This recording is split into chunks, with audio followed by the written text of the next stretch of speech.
Hello and welcome back to my channel glow and ബ്യൂട്ടിയുടെ പുതിയൊരു വീഡിയോയിലേക്ക് എല്ലാവർക്കും സ്വാഗതം. മുഖം നിറം വയ്ക്കാനും പാടുകൾ മാറാനും കരിവാളി പകറ്റാനും ഒക്കെ സഹായിക്കുന്ന ഒരു സ്കിൻ ബ്രൈറ്റനിങ് ഫേസ് പാക്കാണ് ഇന്നത്തെ ഈ ഒരു വീഡിയോയിൽ ഞാൻ നിങ്ങളുമായിട്ട് ഷെയർ ചെയ്യുന്നത്. മുഖം തിളങ്ങാൻ വേണ്ടിയിട്ട് പണ്ട് കാലം മുതൽ തന്നെ ഉപയോഗിച്ചു വരുന്നതാണ് കഞ്ഞിവെള്ളവും അരി കഴുകിയ വെള്ളവും ഒക്കെ. ഇത് നമ്മുടെ സ്കിന്നിന് നല്ലൊരു ഗ്ലോ നൽകാൻ സഹായിക്കാറുമുണ്ട്. നിങ്ങൾ ഈ കൊറിയക്കാരുടെയൊക്കെ സ്കിന്ന് ശ്രദ്ധിച്ചാൽ അറിയാം, പാടുകളൊന്നുമില്ലാത്ത ക്ലിയർ ആയിട്ടുള്ള സ്കിന്നാണ് അവരുടേത്. അതിന് കാരണം അവരുടെ സ്കിൻ കെയറിലെ ഒരു മെയിൻ ഇൻഗ്രീഡിയൻ്റ് ആണ് അരി കുതിർത്ത വെള്ളവും പച്ചരിയും ഒക്കെ. പച്ചരി നമ്മുടെ സ്കിന്നിന് നല്ലൊരു ഗ്ലോ നൽകാനും മുഖക്കുരുവിൻ്റെയും മറ്റും പാടുകൾ ഇല്ലാതാക്കാനൊക്കെ ഹെൽപ്പ് ചെയ്യുന്നുണ്ട്. അപ്പോൾ ഇന്നത്തെ ഈ ഒരു വീഡിയോയിൽ പച്ചരി വെച്ചിട്ടുള്ള ഒരു പാക്കാണ് ഇന്ന് നമ്മൾ തയ്യാറാക്കുന്നത്. പച്ചരിയോടൊപ്പം നമ്മുടെയൊക്കെ വീട്ടിലുണ്ടാകുന്ന വെറും 2 ഇൻഗ്രീഡിയൻറ്റ് മാത്രം ആഡ് ചെയ്തുകൊണ്ടാണ് ഇത് ഉണ്ടാക്കിയെടുക്കുന്നത്. അപ്പോൾ ഇനി ഈ ഒരു പാക്ക് എങ്ങനെയാണ് തയ്യാറാക്കേണ്ടത് എന്ന് നോക്കാം. വീഡിയോയിലേക്ക് കടക്കുന്ന മുന്നേ എൻ്റെ ഈ ചാനൽ ആരെങ്കിലും ആദ്യമായിട്ടാണ് കാണുന്നതെങ്കിൽ ഇഷ്ടപ്പെടുകയാണെങ്കിൽ പ്ലീസ് ഒന്ന് സബ്സ്ക്രൈബ് ചെയ്യുക. അതോടൊപ്പം തന്നെ ആ ബെല്ലൈക്കൺ കൂടെ ഒന്ന് എനാബിൾ ചെയ്യുകയാണെങ്കിൽ ഞാനിടുന്ന പുതിയ വീഡിയോസിൻ്റെ നോട്ടിഫിക്കേഷൻ ഉടൻ ലഭിക്കുന്നതാണ്.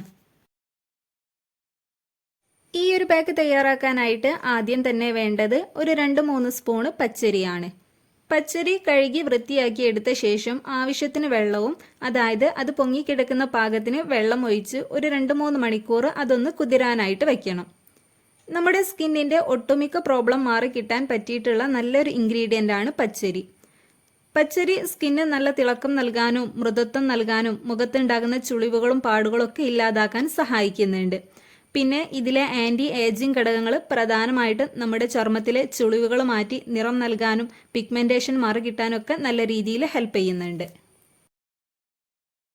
ഇങ്ങനെ ഒരു 2-3 മണിക്കൂറിന് ശേഷം നമുക്ക് ഈ അരി ഊറ്റിയെടുത്ത് ഒരു മിക്സിയുടെ ജാറിലേക്ക് മാറ്റി കൊടുക്കാം. എന്നിട്ട് ഇതിലേക്ക് ഒരു ചെറിയ കഷ്ണം അലോവേരയുടെ ജെല്ലും കൂടെ ആഡ് ചെയ്തിട്ട് നന്നായിട്ടൊന്ന് ഒട്ടും തന്നെ വെള്ളം ചേർക്കാതെ അരച്ചെടുക്കണം. അലോവേരയിൽ തന്നെ വെള്ളത്തിൻ്റെ കണ്ടന്റ് ഉള്ളതുകൊണ്ട് നമ്മൾ എക്സ്ട്രാ വെള്ളമൊന്നും ഒഴിച്ചു കൊടുക്കേണ്ട ആവശ്യമില്ല. പിന്നെ അലോവേര ഫ്രഷ് ആയിട്ടുള്ളത് ഉണ്ടെങ്കിൽ അത് എടുക്കാൻ ശ്രദ്ധിക്കണം. ഇങ്ങനെ ഫ്രഷ് ആയിട്ടുള്ളത് എടുക്കുന്ന സമയത്ത് അതിൻ്റെ ആ ഒരു മഞ്ഞക്കറ പൂർണ്ണമായും പോയതിനു ശേഷം മാത്രം യൂസ് ചെയ്യുക. അല്ല എന്നുണ്ടെങ്കിൽ നമ്മുടെ സ്കിന്നിൽ ചൊറിച്ചിൽ വരാനുള്ള ചാൻസ് കൂടുതലാണ്. പിന്നെ മഞ്ഞക്കറ പോകാൻ വേണ്ടിയിട്ട് ഒന്നെങ്കിൽ നിങ്ങൾക്ക് ഇതേപോലെ കുറച്ച് നേരം വെള്ളത്തിൽ ഇട്ട് വെക്കാം, അല്ല എന്നുണ്ടെങ്കിൽ കുത്തനെ ചാരി നിർത്തിയാലും മതി.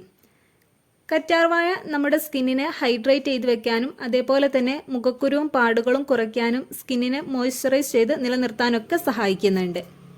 പിന്നെ നിങ്ങൾ അരി അരച്ചെടുക്കുന്ന സമയത്ത് ഒട്ടും തന്നെ തരി ഇല്ലാണ്ട് നല്ല ഫൈനായിട്ട് തന്നെ അരച്ചെടുക്കാൻ ശ്രദ്ധിക്കണം. അപ്പോൾ ഇങ്ങനെ നന്നായി അരച്ചെടുത്ത ശേഷം നമുക്ക് ഇതിലേക്ക് ഒരു സ്പൂൺ തേനും കൂടെ ആഡ് ചെയ്തിട്ട് നന്നായിട്ട് തന്നെ മിക്സ് ചെയ്തെടുക്കണം. അപ്പോൾ നമ്മുടെ ഫേസ് പാക്ക് ഇവിടെ റെഡി ആയിട്ടുണ്ട്. ഇനി ഈ ഒരു പാക്ക് എങ്ങനെയാണ് ഫേസിൽ അപ്ലൈ ചെയ്ത് കൊടുക്കേണ്ടത് എന്ന് നോക്കാം. നിങ്ങൾ ഈ ഒരു ഫേസ് പാക്ക് രാത്രിയിലാണ് അപ്ലൈ ചെയ്ത് കൊടുക്കേണ്ടത്. അപ്പോൾ ഫേസിൽ ഇത് യൂസ് ചെയ്യുന്നതിന് മുമ്പായിട്ട് ഫേസ് നല്ല രീതിയിൽ വാഷ് ചെയ്ത് തുടച്ചെടുക്കുക. എന്നിട്ട് ഫേസിൽ അപ്ലൈ ചെയ്ത് ജസ്റ്റ് ഒന്ന് മസാജ് ചെയ്ത് കൊടുക്കുക. ഒരു 20 മിനിറ്റിന് ശേഷം നിങ്ങൾക്കിത് നോർമൽ വാട്ടറിൽ തന്നെ കഴുകി കളയാവുന്നതാണ്. ഇങ്ങനെ ആഴ്ചയിൽ 2 ദിവസമായിട്ട് ഈ ഒരു പാക്ക് യൂസ് ചെയ്യാവുന്നതാണ്. അപ്പോൾ മുഖം നിറം വയ്ക്കാനും കരിവാളി പകറ്റാനൊക്കെ സഹായിക്കുന്ന നല്ലൊരു ഫേസ് പാക്കാണിത്.